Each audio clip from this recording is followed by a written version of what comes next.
Agatha கிறிஸ்டியின் பிறகு அங்கு ஒருவர் கூட இல்லை. அத்தியாயம் 15 பகுதி 1. 3 பேரும் சமையல் கட்டில் அமர்ந்து காலை சிற்றுண்டி சாப்பிட்டுக் கொண்டிருந்தனர். வெளியே சூரியன் தகதகத்துக் கொண்டிருந்தது. அருமையான நாளாயிற்று அது. புயல் ஒரு கடந்த கால நிகழ்வாகி போனது. வானிலையில் ஏற்பட்ட முன்னேற்றத்தின் காரணமாக தீவு கைதிகளின் மனநிலையிலும் நல்ல முன்னேற்றம் உண்டாகியிருந்தது. பாழும் பய பள்ளத்தாக்கிலிருந்து தப்பித்து வெளியேறும் உணர்வினை மூவருமே அனுபவித்தனர். ஆபத்து என்று ஒன்று இருந்தது. ஆமாம், வெளியே உஸ் உஸ் என்று புயல் பேய் காற்று வீசிய நேற்று முழுவதும் கனமான கம்பளி போல இவர்களை போர்த்தி முடக்கி போட்டிருந்த பய மனோநிலை இன்று அது அடியோடு காணாமல் போயிருந்தது. லாம்பர்ட் பேசினான். இங்கிருந்து நிலப்பகுதிக்கு சமிக்கைகள் தரும் முயற்சியை இன்னைக்கு நாம் செய்து பார்க்கலாம். ஒரு கண்ணாடியை பிரதிபலித்து முயற்சிக்கலாம். அங்கு மலைமுகட்டில் உலாவிக் கொண்டிருக்கும் ஏதாவது வீணாய் போன பயல் இதை பார்த்து உதவி கேட்கிறோம் அப்படின்னு புரிஞ்சுக்கலாம். அப்படியும் எந்த உதவியும் வரலனா தீவின் உச்சியில் போய் தீ மூட்டி காட்டலாம். அதுக்கு சுள்ளி நிறைய தேடணும். ஆனால் அதை கூட நாம் ஏதோ தீ மூட்டி கொண்டாடுறோம்னு அவங்க நினைக்கும் வாய்ப்புகள் இருக்கு. வேரா சொன்னார். ஒருத்தரு கூடவா நாம் ஆபத்தில் இருக்கோம்னு புரியாமல் போயிடும். நிச்சயமாக நம்மை காப்பாற்றி கூட்டி போக வருவாங்க. இன்னைக்கு சாயங்காலத்துக்குள்ள வந்துடுவாங்க. லாம்பர்ட் சொன்னார். வானிலை முன்னேறி இருக்கலாம், ஆனால் கடல் இன்னும் அமைதியாகலை. அலை இன்னும் அடங்கிய பாடில்லை. பேயா அடிக்குது. நாளை வரைக்கும் நம்ம தீவுக்கு ஒரு படகும் வர முடியாம போகலாம். சந்தேகம்தான். இதுக்குள்ளே மேலும் ஒரு இரவா? அலறினார் வேரா. வேறு வழி என்பது போல தோள்களை குலுக்கினான் பிலிப். அதையும் சந்தித்து விடுவோம். 24 மணி நேரத்துல எல்லாம் சரியாயிடும். அதுவரை நாம இருந்தா. தொண்டையை செருமிக் கொண்ட ஃப்ளோர், நாம இப்ப ஒரு உருப்படியான முடிவுக்கு வருவோம் என்றார். ஆம்ஸ்ட்ராங்குக்கு நேர்ந்தது என்ன? இதுக்கு நமக்கு ஒரு சாட்சியும் இருக்கு என்றான் பிலிப். சாப்பாட்டு மேஜையில் 3 சிப்பாய் பொம்மைகள் தான் இருக்கு. இது ஆம்ஸ்ட்ராங் அவர் விதி வழியே போயாச்சு என்பதை தான் குறிக்குது. அப்படின்னா நீங்க இன்னும் அவரது பிரேதத்தை ஏன் கண்டுபிடிக்கல என்றார். அதானே என்றார் ஃப்ளோர். மறுப்பாய் தலையசைத்தான் பிலிப் லாம்பர்ட். புரியாத புதிரது. விளக்கமே கிடைக்கல. ஒருவேளை அது கடலுக்குள்ளே வீசப்பட்டிருக்கலாம் என சந்தேகமாய் சொன்னார் ஃப்ளோர். கராராய் பேச ஆரம்பித்தான் பிலிப். யாரால? என்னால? உங்களால? அவர் வீட்டு வாசலை தாண்டி வெளியே போவதை பார்த்ததே நீங்க தான். திரும்பி வந்து நான் என் அறையில இருப்பதை ஊர்ஜிதப்படுத்திக்கிட்டீங்க. 2 பேரும் வெளியே போறோம். ஒன்னாவே தேடுறோம். இதுதான் நிலைமை. அவரை கொன்னு தீவுல தூக்கி போட எனக்கு தனிமை நேரம் எப்படி கிடைச்சிருக்கும்? இதற்கு அதெல்லாம் எனக்கு தெரியாது என்றார் ஃப்ளோர். ஆனா எனக்கு ஒன்று மட்டும் தெரியும் என்றார். லாம்பர்ட் கோபம் இன்னும் கூட. என்ன அது என்றான். அந்த துப்பாக்கி என்றார் ஃப்ளோர். அது உங்க துப்பாக்கி. அது உங்க கஸ்டடியில தான் இப்ப இருக்கு. இத்தனை நாள் வரைக்கும் அது உங்க கட்டுப்பாட்டில் இல்லைன்னு நிரூபிக்க ஒன்றும் கிடையாதே. ஏய் பைத்தியக்கார ஃப்ளோர், நம்ம உடம்பு தோல் வரை நாம செக் பண்ணப்பட்டாச்சு. புத்தி இல்லை? ஆமாம், ஆனால் அது நடக்கிறதுக்கு ரொம்ப முன்னாடியே நீங்க அதை பதுக்கியிருக்கலாம் இல்லையா? பிறகு பூனை மாதிரி அதை திரும்ப கொண்டு போய் போட்டு தள்ளியிருக்கலாம். சுத்த கழுதையா நீ? அதை எப்படியோ திருப்பி கொண்டு வந்து என் கட்டில் போடப்பட்டிருக்குன்னு நான் சத்தியம் செஞ்சு தொண்டை கிழிய கத்துறேனே, உரைக்கல? அதை நான் ஏன் கட்டில் டிராயரில் பார்த்தப்ப அடைஞ்ச மாதிரியான ஒரு ஆச்சரியம் என் வாழ்க்கையில் வேறு ஒன்றும் கிடையாது. ஃப்ளோர் சொன்னார். எங்களை இப்படி ஒரு கதையை நம்ப சொல்கிறீங்க. அது ஆம்ஸ்ட்ராங்கோ இல்லை வேற யாரோ எதுக்காக திருப்பி கொண்டு வந்து பவ்யமாக அதை திருப்பி வைக்கணும்? நம்பிக்கை இழந்த தோள்களை குலுக்கினான் பிலிப். இதுக்கு பதில் சொல்ல எனக்கு துளி துருப்பும் இல்லை. கோமாளித்தனமாக படுது. வேற என்ன சொல்ல? இப்படி செஞ்சதுல கொஞ்சமும் அர்த்தம் தெரியல.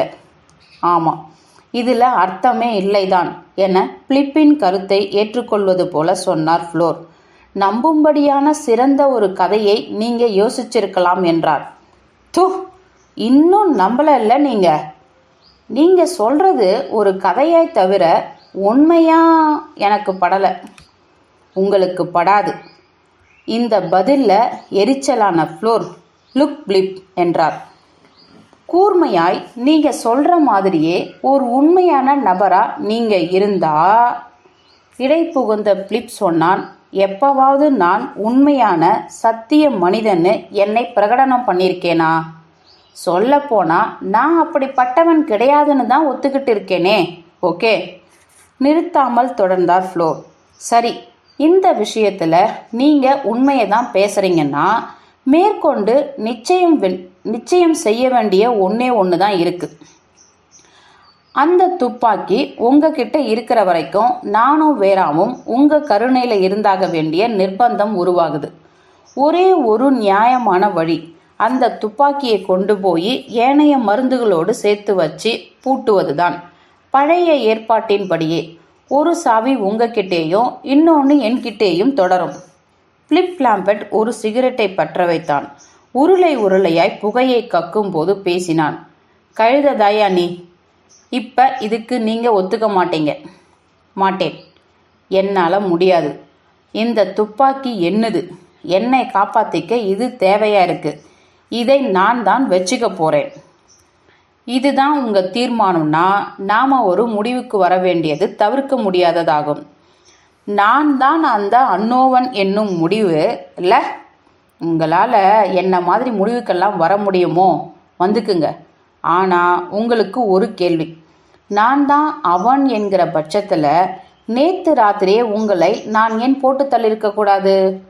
ஒரு தடவை இல்லை, 20 தடவை உங்க மர மண்டைய உடைச்சிருக்கலாமே. ஃப்ளோர் மறுப்பாய் தலையசைத்தார். எனக்கு தெரியல என்றார். அதுக்கு அதாவது உங்களுக்கு ஒரு காரணம் இருந்திருக்கும். இதுவரை இருவரது உரையாடலும் பங்கெடுத்து கொள்ளாமல் இருந்த வேரா இப்பொழுது துணுக்குற்றவராய் சொன்னார். நல்ல சரியான முட்டாள்களான முழு உதாரணமா நீங்க 2 பேரும் நடந்துகிட்டு இருக்கீங்க. லாம்பர்ட் வேராவை கண்களால் பார்த்தான். ஏய், யார முட்டாளுங்கிற? பின்ன நீங்க அந்த நர்சரி பாட்டை மறந்துட்டீங்க. அதிலேயே குறிப்பு இருப்பது உங்களுக்கு தெரியலையா? அர்த்த புஷ்டியோடு அந்த வரிகளை மீண்டும் பாடினார். 4 சின்ன சிப்பாய் பையன்கள் கடலுக்குள் ஆடச் சென்றனர். குட்டி மீனொன்று ஒருவனை விழுங்கிவிட மிஞ்சினர் 3. தொடர்ந்தார். குட்டி மீனொன்று ஒருவனை விழுங்கிவிட. இதுதான் அர்த்த குறிப்பு. ஆக குட்டி மீன் ஒருவனை விழுங்கியதாக வேண்டும். அந்த மீன் ஆம்ஸ்ட்ராங் இன்னும் சாகல. ஓடும்போது ஒரு சிப்பாய் பொம்மையை கையோடு தூக்கிட்டு போயிருப்பது அவர்தான். அது காலின்னு உங்களை நம்ப வைக்க.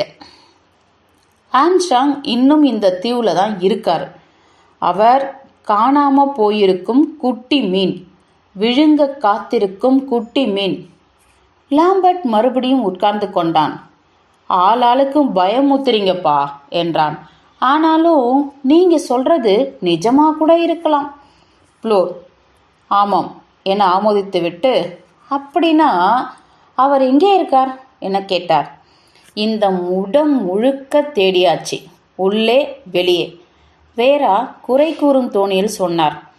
நாம எல்லோரும் ஒன்று சேர்ந்து துப்பாக்கியை தேடினோம். உள்ளே வெளியே எல்லா இடமும். உண்டா இல்லையா? ஆனா அது எல்லா நேரமும் எங்கேயோ இருந்திருக்கு. லாம்பர்ட் முணுமுணுத்தான். ஒரு மனுஷனுக்கும் துப்பாக்கிக்கும் உருவ வேறுபாடு ரொம்ப அதிகம் டியர். அதான் சொல்லிட்டேனே, நீங்க என்ன வேணும்னாலும் சொல்லிக்கோங்க, எனக்கு கவலையே இல்லை. நான் சொல்றது சரிதான், நம்பிக்கை இருக்கு என்ற வேரா கதறினார். அவர் ஒரு பைத்தியம்னு உங்களுக்கு தெரியல? ஆமாம், பைத்தியம். அவர் மட்டுமா? எல்லாமே. ஜட்ஜி உடையில ஜஸ்டிஸை அலங்கரிச்சு உட்கார வச்சது, சுள்ளி உடைச்சிக்கிட்டு இருந்த ரோஜர்ஸை கொன்னது, எழுந்திருக்கவே முடியாதபடி ஓவரா மருந்து தந்து அவரோட மனைவியை பரலோகம் அனுப்பினது. மிஸ் பிராண்ட் செத்தபோது ஒரு தேனீயை தயார் செஞ்சு அலைய விட்டது. மனநோய் முற்றிய பைத்தியக்கார குழந்தை ஒன்று விளையாடும் விபரீத விளையாட்டு போல இருக்கு. எல்லாமே கூடுதலா நடக்கும். எல்லாம் அந்த கவிதையோட ஒட்டியாக வேண்டும். கவனம் இருக்கட்டும். இப்பொழுது ஆமாம் வேரா என்றார் ஃப்ளோர். நீங்க சொல்றது தான் சரி, புரியுது என்றார். சில கணங்கள் சிந்தித்தார். ஆனா கவிதையின் அடுத்த வரியை கவனிங்க. இங்கே எந்த மிருக காட்சி சாலையும் கிடையாதே. இந்த வரிகளை அவர் எப்படி நிரூபிப்பார்?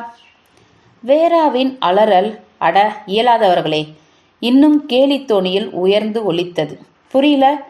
இதை நிரூபிக்கிறதுல எந்த கஷ்டமும் இல்லைன்னு 2 பேருக்குமா புரியல? நாம தான் மிருக காட்சி சாலை மிருகங்கள். நேற்று ராத்திரி நினைவிருக்கா? நம்மில் ஒருத்தர் கூட மனுஷனா இல்லை, மிருகமாதான் இருந்தோம். நாம தான் மிருக காட்சி சாலை மிருகங்கள். அகத